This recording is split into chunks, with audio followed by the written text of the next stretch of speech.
I'm a vet. I'm a vet. That's why I gotta. Got that new, got that 21 Savage coming at you. You a rookie? I'm a vet. I mean, a veteran is a bit of an understatement at this point. Never ever shoot below the net. Never. You a rookie. You a rookie. I'm a vet. I'm a vet. That's why I gotta block. You gotta check. It's just an understatement. Hold on 1 second. Okay. So, what I'm going to talk about is timing again. If you watched the previous video I made, it showed, if not, you should. It shows the, what I'm doing here is just 3 days. So, any 3 days, candles closing in 3 days in any direction. That's the route. That's just kind of where we're at. And if you, I won't do it in this. Fuck it, I'll do it. But you can use Fibonacci points, but I'll just use time cycles. And this is just a 1-to-1 measurement, right? So wherever I put it, it's going to give me a 1-to-1 measurement.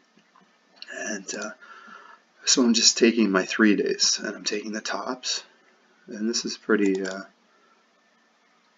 you could say that I invented the strategy. I'm constantly trying to improve what are considered the best trading strategies out there, and that was quite easy to do with harmonics. Just simplify the ratios so that you're only taking the highest profitable entries. That was easy to do with Elliott Wave as well.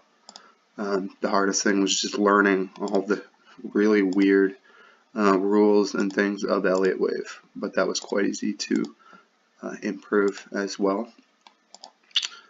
Gann, however, is a motherfucker, because I've been working with Gann for a while, and it took me a good week or so to go through all the content and understand it.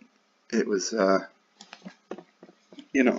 was had this outlook going into it already, and the awareness of these mathematics kind of and that they are at a kind of working in the background and dictating reality as is. So I was prepared for what I would see, and but a lot of people, it just they avoid it right away when they say the markets are moving to the cycles of the moon, and no way, this is bullshit, and they look for any reason to get away from it. But it's been tough to try to improve Gann, to be honest,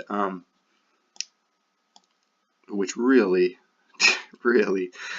ticks my ego off, to be honest, because that's that Freemason, these guys run the world, whatever, all that bullshit. This is, the other systems, which were just made by regular Joes, I was able to improve those easy enough, but this has been something else. As you can see, I've taken Gann's 3-a-day chart. I guess you could say that I've improved it somewhat here to doing this, but certainly in the long run, it's already near perfect. There's not much improving that you can do. What I've done though is add my own kind of spin to it, and I've taken just the highs, and from high to high, just following the highs with the time cycle. Again, you can use the Fibonacci points. I've found just a 1-to-1 ratio though. Just the time cycle seems to be a little bit more reliable, again depending on what your ratios are, right? So I've just got the 1-to-1 ratio from the tops and the bottoms, and you can see it's created harmonics. I would say that these would be the true harmonics.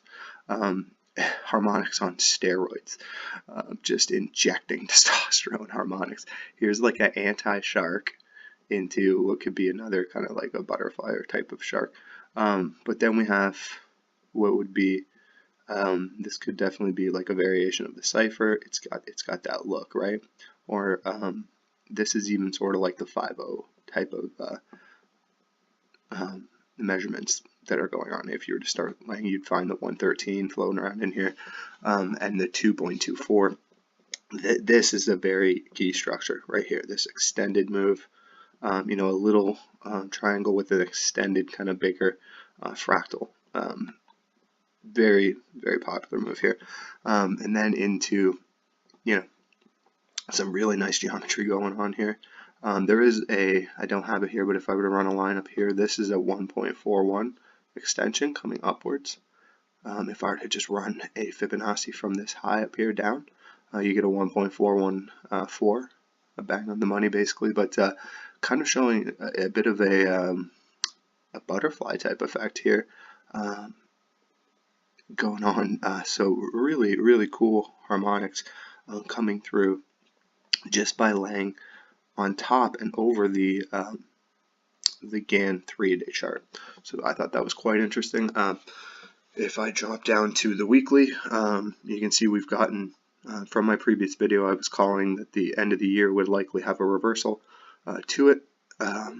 And, you know, we have this 5-wave sequence to the upside here.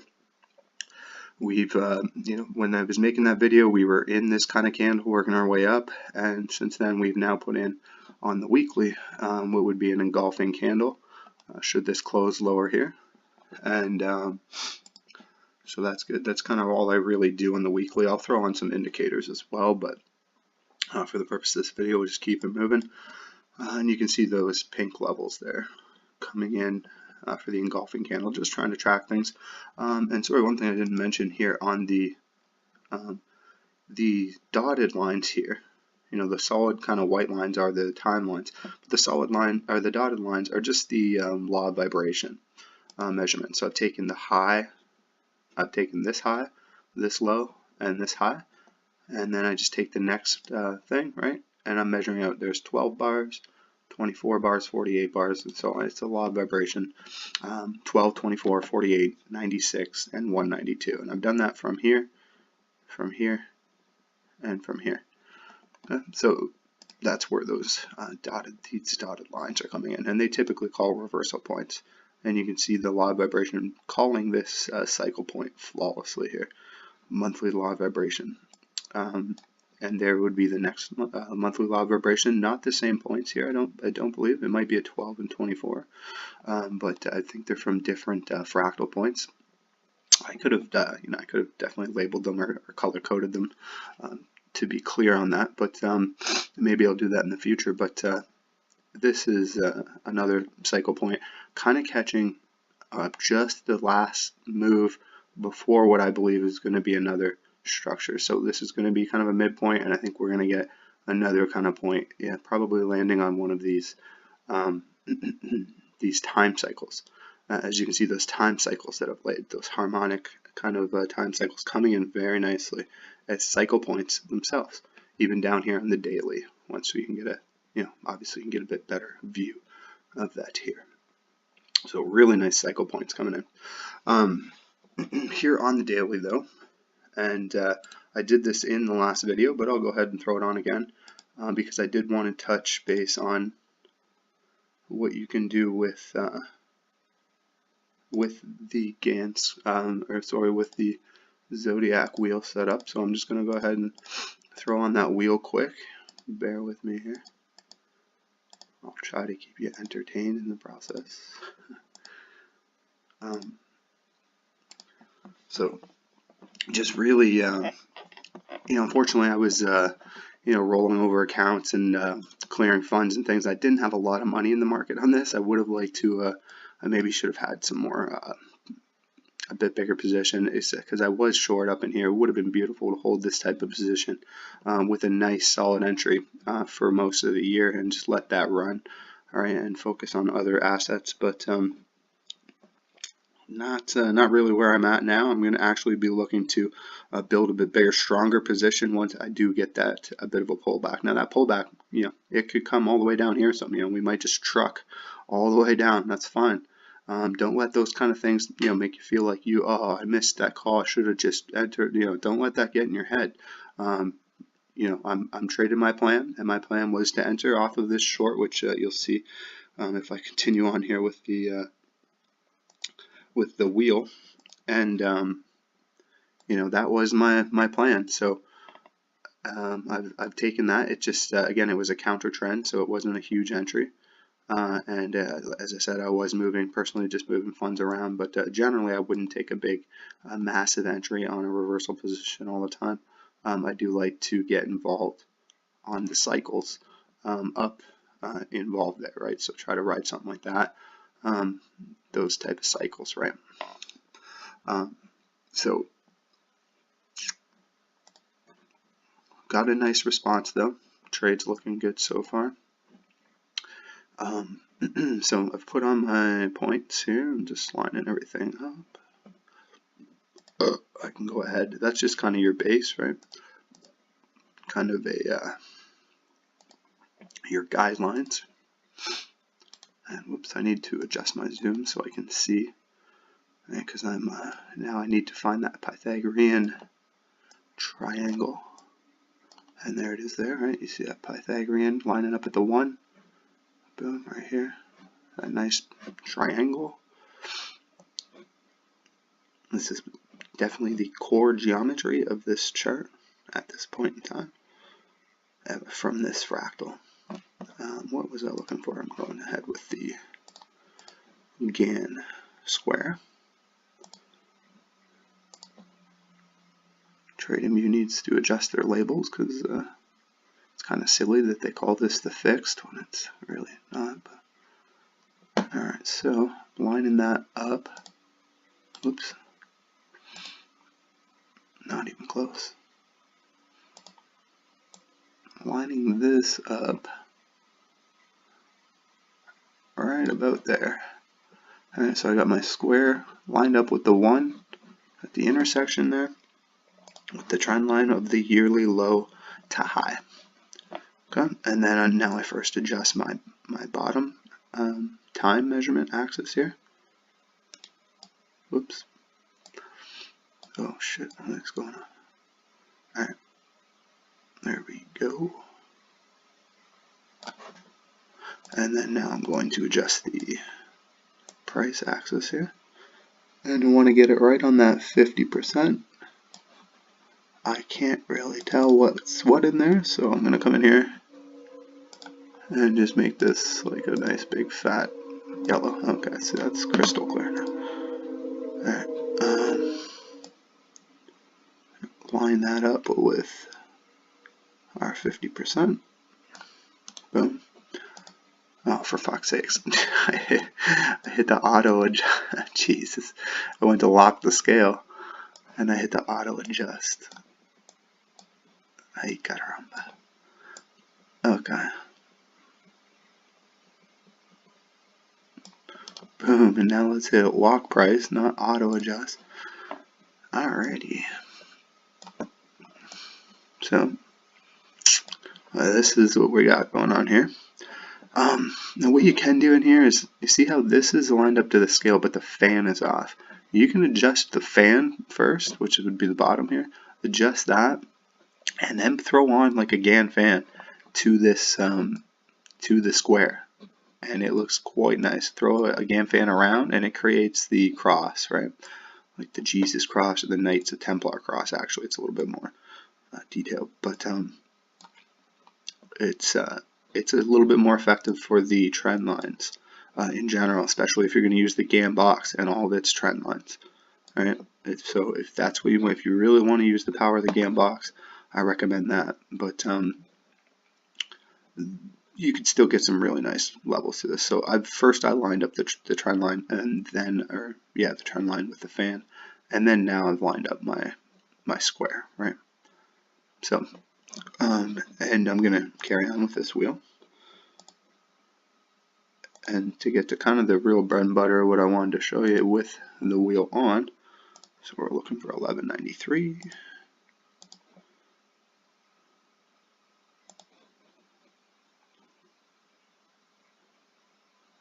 And that is some really key time cycles. This is probably my favorite tool. There's a little bubble time cycles there. What is that number? 1193. Okie dokie. See, it looks like I'm offset right here. What is this? You see this last one? Something's not right in here. It's my original fixed wheel. Okay, so I need to do my squaring again. As you can see that messed up. So you really want to make sure that you get these points accurate, because the slightest little bit of change like that, like I had the square on this one instead, that's going to throw everything off. You know, try building a house with having, you know, 3 squared walls, and then this wall here is off. You know, it's not going to work out for you. You're going to have yourself a bad time. So I'm taking my bottom. And what happened to my, I gotta get my times all figured out here. Okay. Dun, dun, dun. See, it's because I'm working with such little data. You could jump up to the weekly chart if you wanted to. It does do the exact same measurements, but it will be offset a little bit on the weekly. If you're able to do it on the 4 hour, the better. The lower that you're able to do this, the better. You know, so I prefer the daily though, just because of what it is, right? The daily chart, and you know, it's just my process. So, but feel free to, you know, by all means adjust measurements here. This is just a general process for finding key time frames and key time cycles, you know, through the zodiac. So here I go. Let's try this squaring again. I'm gonna line up my fan first. Boom. Got that. And we're good. Alright. See, we probably get a whole different measurement here. Probably won't get that 1193. Alrighty. This one here. Make sure I really got that right point there. I'm pretty sure we're good there.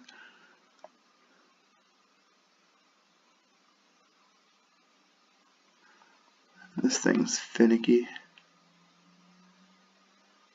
Boom, 1190. A slight variance there.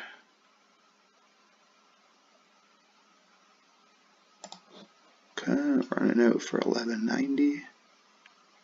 Oops. Lock that.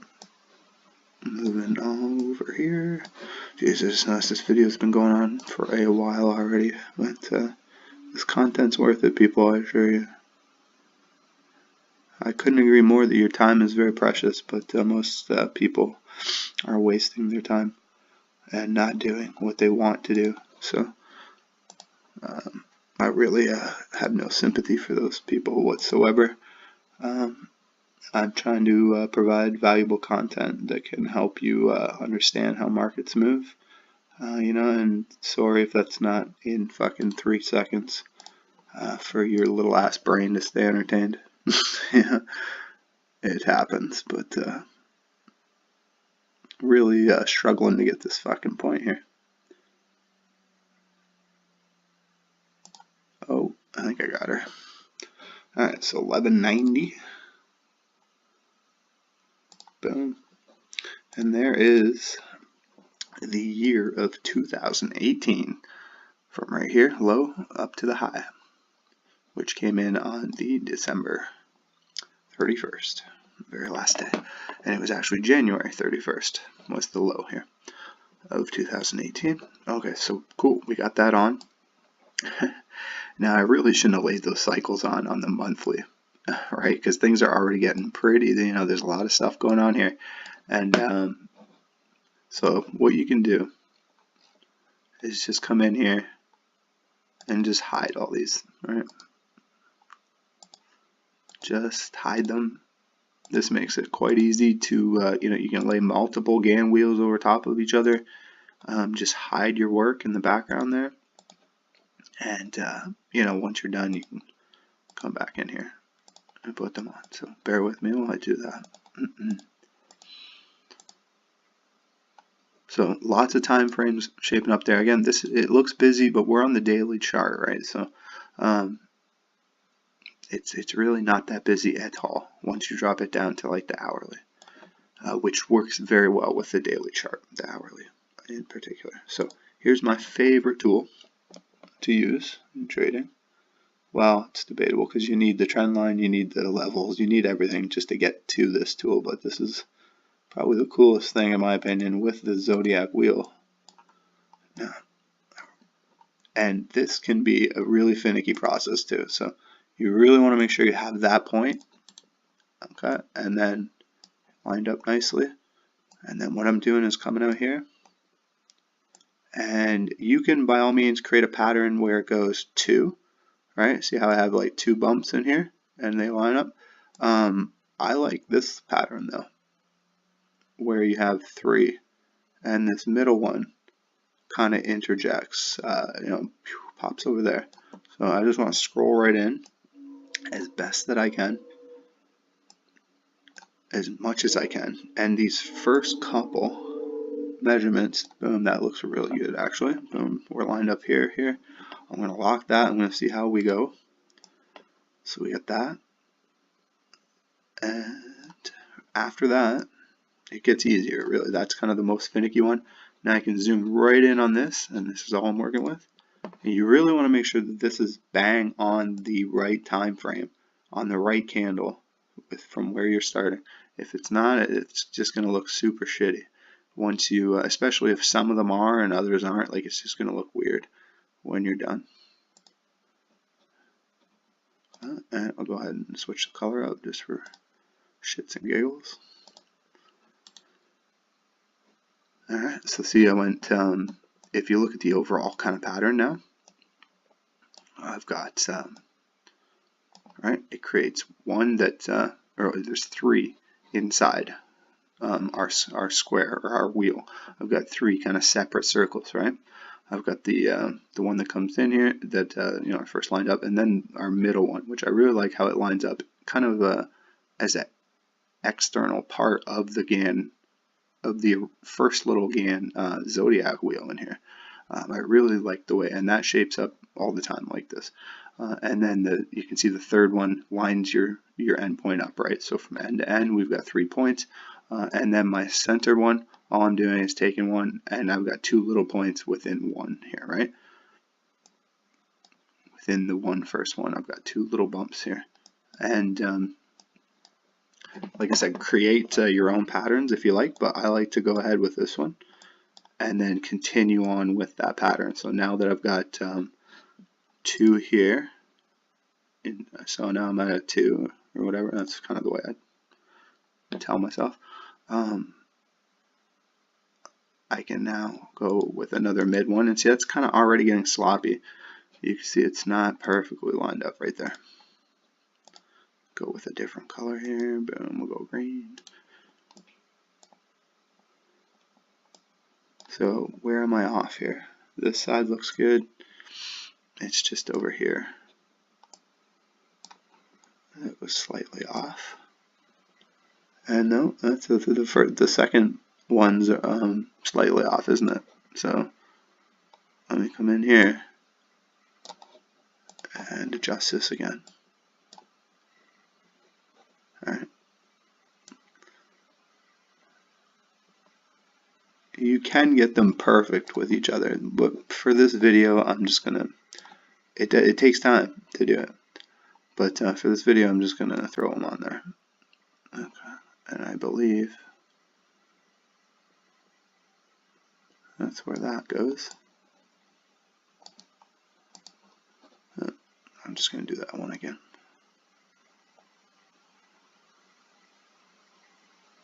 And the end result here is really quite amazing. When you get, continue this pattern on, just keep it going.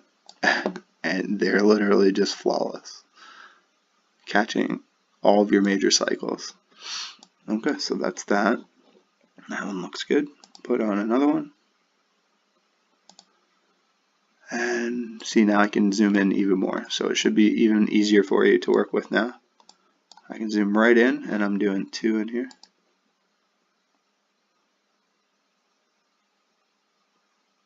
There we go. And boom, see, that's pretty much perfect with this other one. Debatable whether the other one is in line, right? But and that's where if it's not, you're really going to see it in the end result. So we'll make this one white. Oops. Make this one black. Okay. And continuing on here, I'm just going to do maybe one or two more here. And so now I'm doing kind of 3 in 1, right?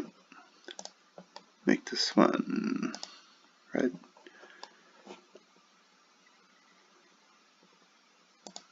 I don't know why, but I just like changing the colors. Make this one white. Okay, cool. See how the colors blend together and stuff? That's why I like doing it. It looks dope. But, alright, so that's fair enough. Let's see how that looks. And what do we got?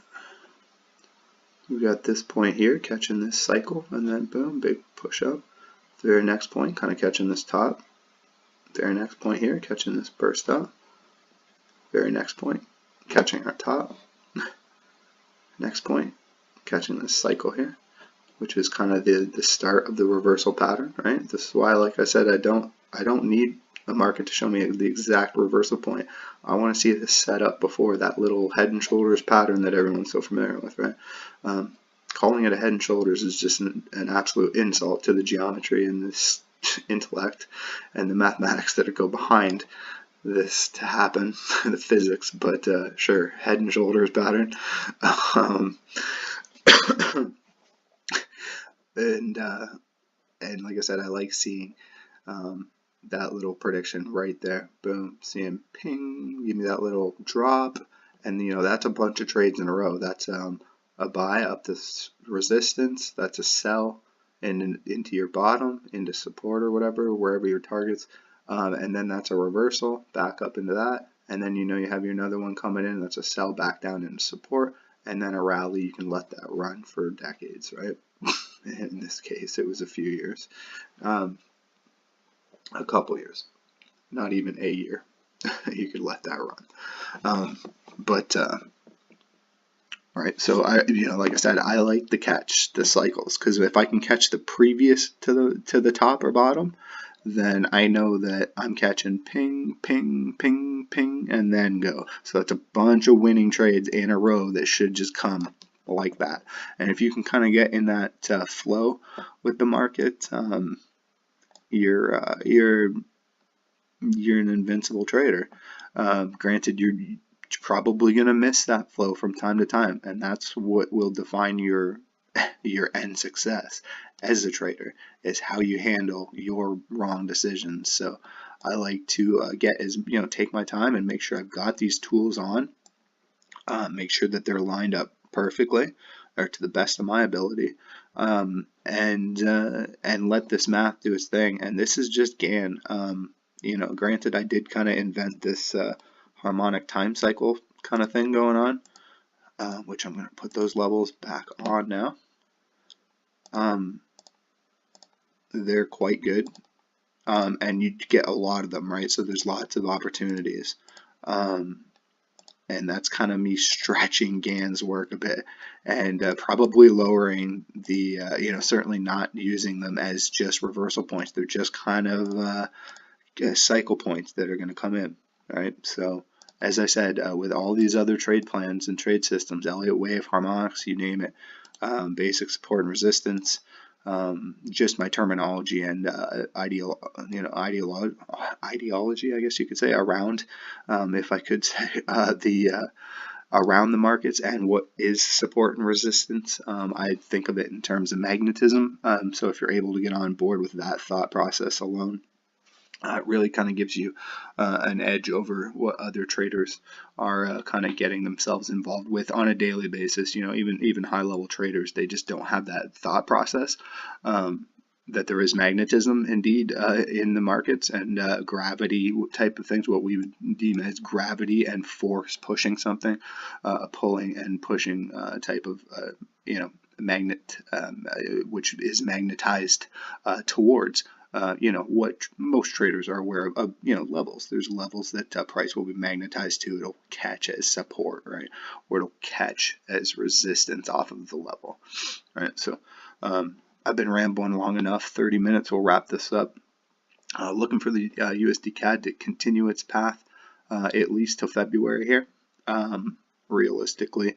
Most of the year. And you can see fucking some of these lower ones were good, but you can see we're kind of offset just by a candle or two on the daily. So not a big deal, but that infuriates me, and I'll just be doing this whole chart over again. So that's the grind, baby. Let's get out there and make some money.